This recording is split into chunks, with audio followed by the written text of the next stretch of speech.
Hello guys, welcome back, and today let's speak about Denmark, immigrating to Denmark. Have you ever thought, I would like to go to Denmark, I would like to go work in Denmark, or I would like to go study in Denmark? If you've ever thought of that, then you are in the right place. I would like to guide you through the process. Now, my name is Laika. I'm currently in the UK. My mother is from Tanzania and my father is from Kenya. So I'm currently in the UK with my family, and I provide you with information about immigration. Now, the information that I provide for you is already in the public domain. It's what you would find if you were to research online. Now, the reason that I like to do this, even when it's in the public, is because I have the time, so I can go through different websites. I can find you information from different people, those who are already in Denmark, from the Denmark's immigration process, you know, like the official one. And then I would pull out different pieces of information and I would put it together in a video that's at most 20 minutes. Most of my subscribers do not have the time to do that. Maybe because they're looking for jobs, maybe because they're looking for other opportunities, and so I like to compile everything and then I would put it out there for my subscribers in a way that they would understand it best. The reason I'm saying this is because someone was saying this person is in the UK and they're telling us about immigrating to another place. Yeah, everything I'm saying is in the public. I don't have a reason to lie to you guys. The only reason I do this is because I'm lucky enough to be employed and I'm in a position where I can't do research because I enjoy doing research on immigration. So I can do the research and then I can put the information for you together in one video. And then once you watch this, you'll understand and you'll figure out the country that you would like to go to. Whew, that's a long explanation. But yeah, if you've been enjoying my videos, then please stay to the end. And as you know, I'm going to provide you with everything you need to know about immigrating to Denmark.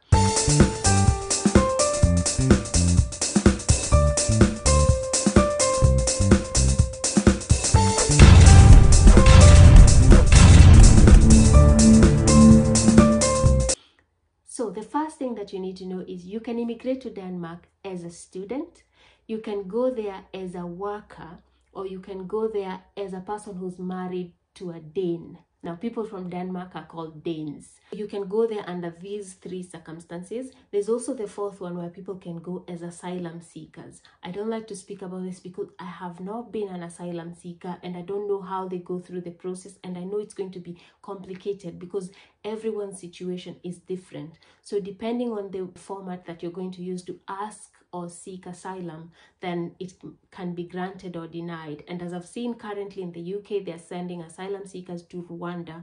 So most countries are not really looking for someone to come into their country who's going to be seeking asylum, and then you can be a burden to the system, you know.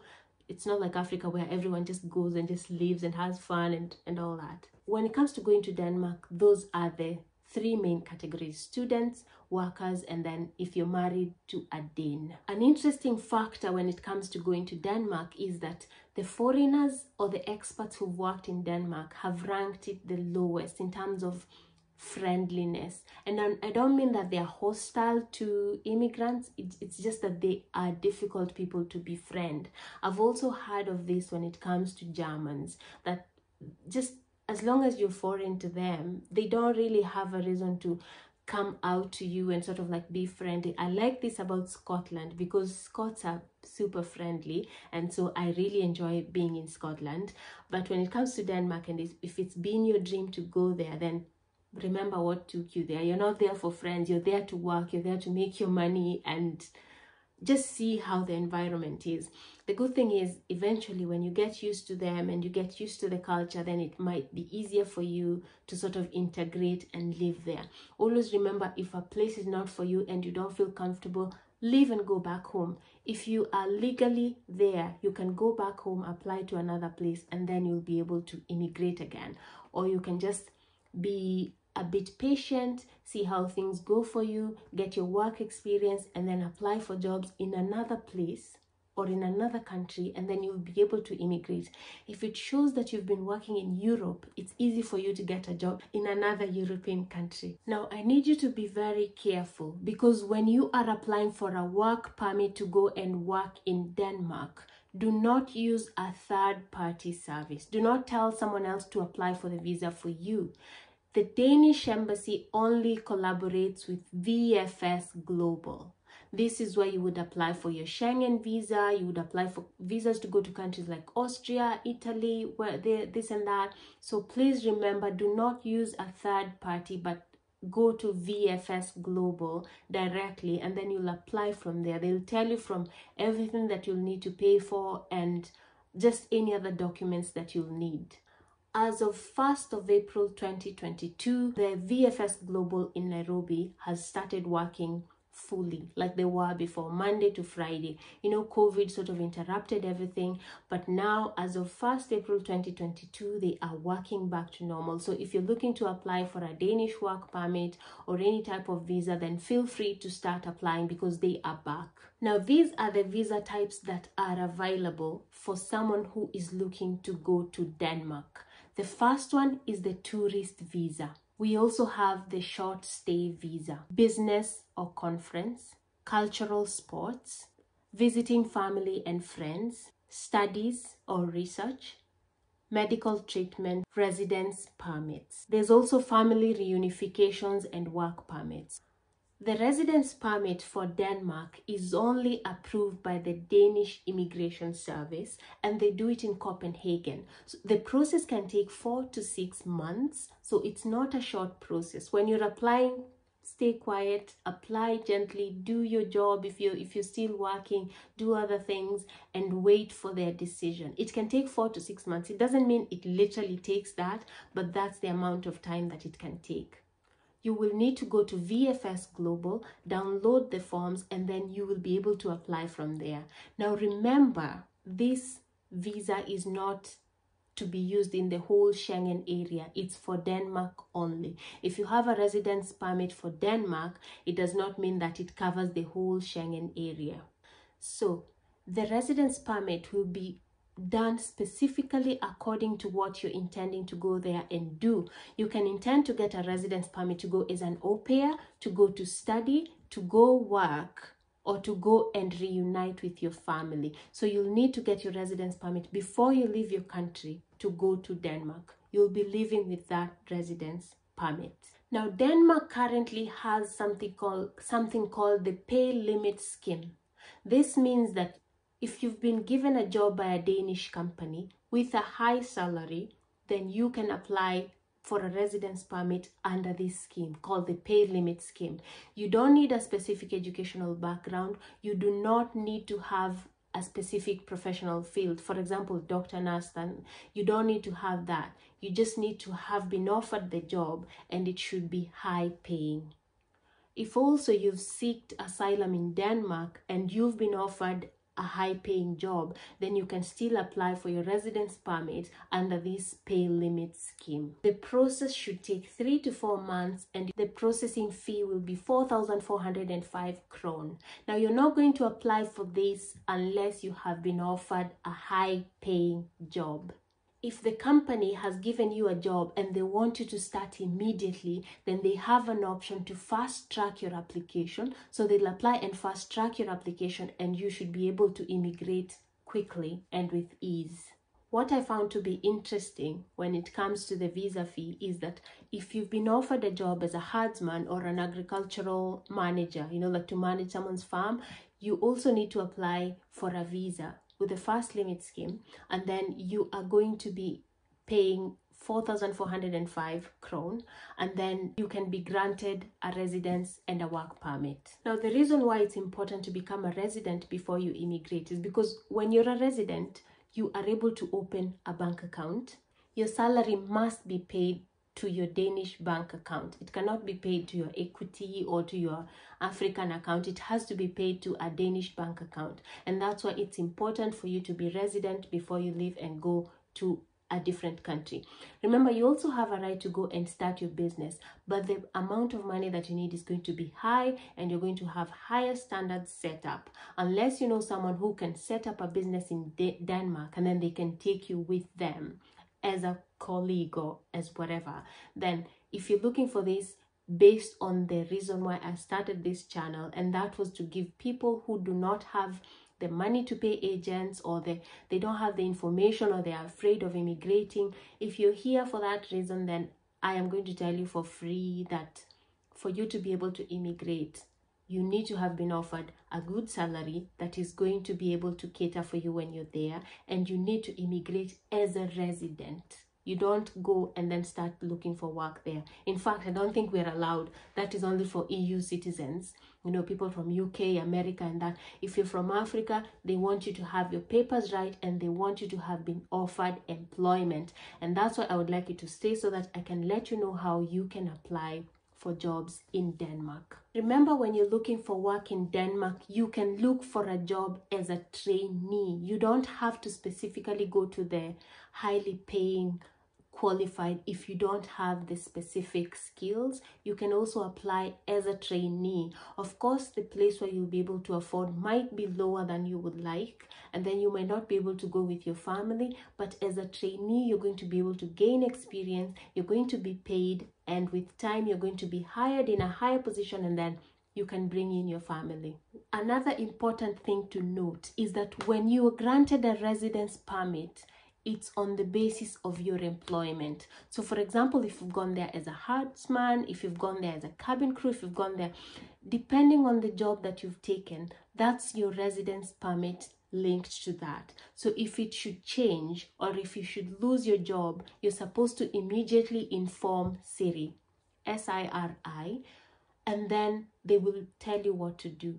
You cannot just continue working. You cannot even change your position. You cannot change from assistant to manager without informing them and then changing the terms of your residence permit. When you're living in a different country legally, always follow the procedure and nothing will ever go wrong for you. You'll be able to travel the world. You'll be able to do anything you like.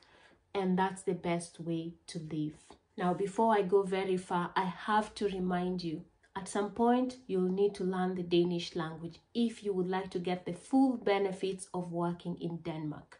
There's one thing that's really admired by the world about Denmark, and that's their employment policies, according to the Danish labor market model. So this model basically means that the employer can hire and fire at will without incurring extra costs to themselves, but at the same time, the employee is protected from any rough circumstances that may occur when they are fired. This model has three elements. The first one is that the employer can hire and fire at will without incurring costs or gaining any litigation, you know, like suing or something. The second part is that the employees who join or subscribe to an insurance fund will get up to 2 years benefits after losing their jobs. So what they need to do is subscribe to an unemployment insurance fund, and then they'll be catered for up to 2 years after losing their job if they are fired. The third part of it is that the government itself is responsible for retraining and providing counseling services for people who've been fired and helping them to get back to employment without going through a lot of rough circumstances, if I can say that. So they would help them to get back to work as quickly as possible. And to just summarize the whole aspect of how good their labor market is, the Danish government ensures that they provide allowance to people who lose their livelihood, you know, through like illness. If someone died, if there was divorce, then they would ensure that everyone is catered for until they get employment. If, for example, divorce caused the family to sort of like not get enough for themselves, then someone can apply for benefits and their children will be well catered for. So they have a good unemployment benefits. Their labor market approach is so good that Emmanuel Macron himself, you know, the France president, is he a president? Yeah, he just stated and said it's just a model for every country, France included. As we get on to the companies that are hiring and the websites that you can use to apply for work, please remember that persistence is key. If in any of the information that I'm giving, if you're already in Denmark and you feel like there's something I've missed, then please do not hesitate to leave a comment. Just tell us about how the experience is there. You know, like if you tell us this is the best website, this is this and that. Because as I've said, I'm just giving you guys information that other experts are speaking about and how they found work. So they are saying or what I'm finding out is that JobNet and Job Index are so far the biggest ones that people are using for finding work. Remember, persistence is key. It's not easy. You will not be contacted after 2 or 3, but you might be contacted if you keep putting yourself out there. Make a very good CV and send out your CVs. These other websites are also very great for applying for work. Stepstone, IT jobs, public sector jobs, Copenhagen jobs for professionals. So go and seek for English speaking jobs. Of course, the biggest one that I have personally used and have had people checking my profile is LinkedIn. LinkedIn. Go do your LinkedIn in a professional manner, and trust me, you will not go wrong with that. CareerJet, Work With Us, Offer, jobs in Southern Ireland. I'm just going to type them down, and then go type them in your search bar. Have a look around, see if there's something that you qualify in. You know, when you're applying for jobs in different countries, try and narrow down your search to things that you know might send you back a result. If you already have a small work experience in something, make sure that you apply for jobs that are going with that. If you don't have any work experience in anything, then you can afford to look around, because you don't know who's going to contact you back. But when it comes to work experience, it's very, very important that you apply for jobs that are aligning with that. Once you are in Denmark or you're in any other country, you can then start broadening your search. So if you're an engineer, I would suggest that you go and apply for engineering jobs as a professional. If you've had a little bit of experience engineering, then you might stand a better chance than someone who hasn't. Now, someone who has not had any experience might just be lucky. It might be your lucky day, and that's when someone is going to contact you back. Here are other websites that are not very, very much known in Denmark, but people are still using them to find jobs. You know, they're not very, very well known outside of Denmark, but people are using them to post their jobs. Remember, every employer has a right to just go to any of them and post. Some of them post to many, others post to just one. So you never know which one you might bump into. So let's have a look at them. And I'm going to list a few here. So just go through this. See what works for you. Go see if you can find a job in the media sector, if you can find a job in the hospitality. Just go and see, because some of these jobs, you find that no one is applying to them and employers are just looking for someone to fill them. You can also register with agencies and see who contacts you, because agencies are very good. They are based in the ground and they're going to be able to contact you. I'm not talking about these agents that ask us for 500,000.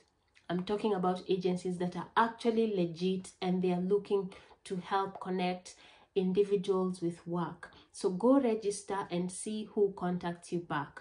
You can go to Adecco, Manpower, Team Vicarin, Kelly Service, Temp Team, JKS.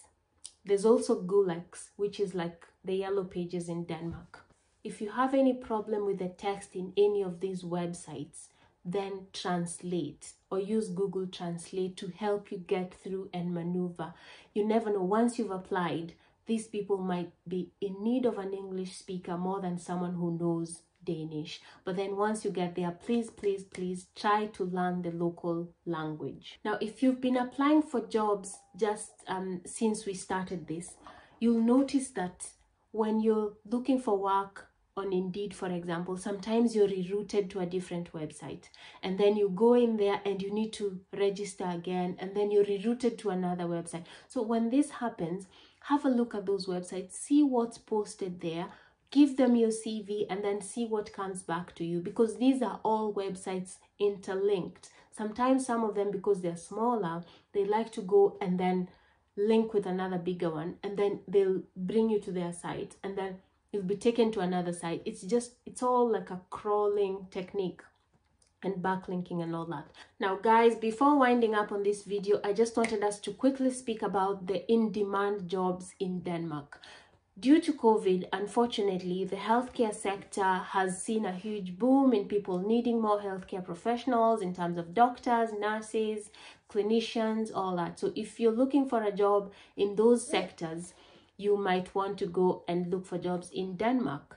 Unfortunately, if you're not Danish speaking, then you might not be considered.